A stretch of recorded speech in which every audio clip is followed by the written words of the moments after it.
Exciting ഒരു base ഉണ്ട്. ആദ്യത്തെ ഒരു അരമണിക്കൂർ നല്ല രസമായിട്ടാണ് പടത്തിൽ മേക്ക് ചെയ്തേക്കുന്നത്. പിന്നെ പോകുന്ന കഥ ട്വിസ്റ്റ് കാര്യങ്ങളൊക്കെ പോകുമ്പോഴത്തേക്കാണ് നമ്മുടെ എക്സ്പെക്റ്റേഷൻ പ്രശ്നമായിരിക്കും. പക്ഷെ ഒരു തമിഴ് സൂപ്പർ സ്റ്റാറിൻ്റെ ഒരു ഫിലിമിലുള്ളൊരു ബേസ് പൊളിച്ച് കഴിയുന്ന രീതിയിലാണ്. ഇങ്ങനെയൊക്കെ ഒരു സൂപ്പർ സ്റ്റാർ ഇങ്ങനെ കഥയ്ക്ക് ഡേറ്റ് കൊടുക്കുക, കഥയിൽ അഭിനയിക്കുക എന്ന് പറഞ്ഞാൽ എന്താണെന്ന് അറിയില്ല. ഒരു ഹോളിവുഡ് ലെവൽ പല പടങ്ങളും ഇതേപോലെ റോഡ് ട്രിപ്പിൻ്റെ ഒക്കെ ബേസിൽ വന്നിട്ടുണ്ട്. അതിൽ നിന്നൊക്കെ വേറൊരു വെറൈറ്റി പിടിച്ചു പോയിട്ടുണ്ട്. അർജുനോട് ഓപ്പോസിറ്റ് ക്യാരക്ടർ ചെയ്യുന്നത് love story based family oriented love story ബേസ്ഡാണ് പടം പോണത്.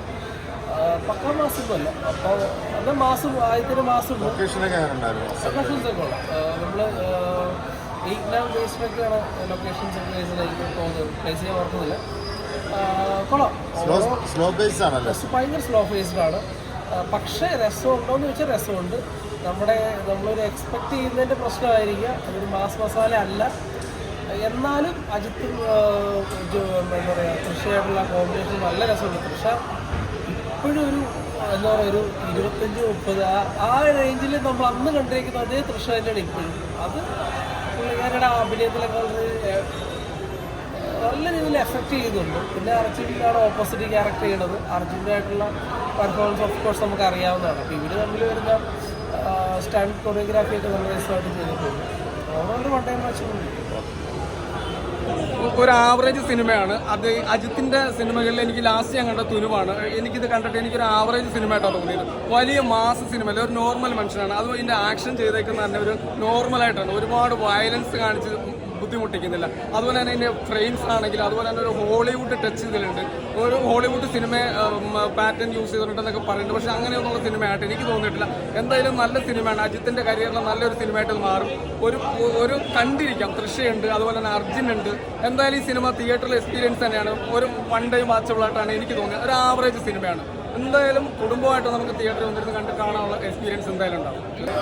പഴയൊരു ആക്ഷൻ സ്റ്റേറ്റിലേക്ക് വരുന്നില്ല. പടത്തിൽ കിടലായിട്ടുള്ളത് അർജുനാണ്.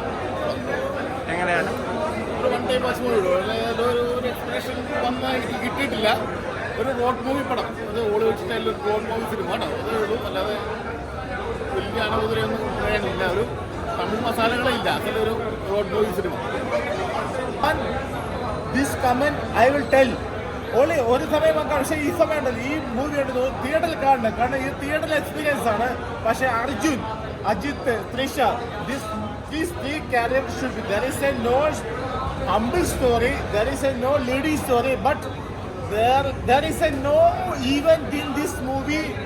നമുക്ക് ബോറിംഗ് ആയിട്ട് ഒന്നുമില്ല. പക്ഷെ at least one time watchable. I love Ajit, I love Arjun. I really love you. That's all. തല അത്രയും നല്ല സൂപ്പർ പെർഫോമൻസ് ആണ് തലയുടെ. അർജുൻ്റെ പെർഫോമൻസ് ഒന്നും അത്ര എടുത്തു പറയാനില്ലെങ്കിലും അജിത്തിൻ്റെ പെർഫോമൻസ് എടുത്തു പറയണം. കാരണം അത്രയും നല്ല ആക്ടിങ് ആണ്. എല്ലാം കൊണ്ടും നല്ല സൂപ്പർ, നല്ല സ്റ്റോറിയാണ്. എല്ലാം നല്ലൊരു സസ്പെൻസ്, നല്ല രീതിയിലുള്ള സ്റ്റോറി എല്ലാം കൊണ്ടും നമുക്ക് ഒരുപാട് ഇഷ്ടപ്പെട്ടു. സൂപ്പർ പടമാണ്. എല്ലാവരും എന്താണ് 2 വർഷത്തിന് ശേഷം വന്നാൽ ഒട്ടും നിരാശയാക്കിയിട്ട് നമ്മളെ അത്രയ്ക്കും നമുക്ക് ഒരു മാസ ക്ലാസ് എന്നൊക്കെ പറയാം.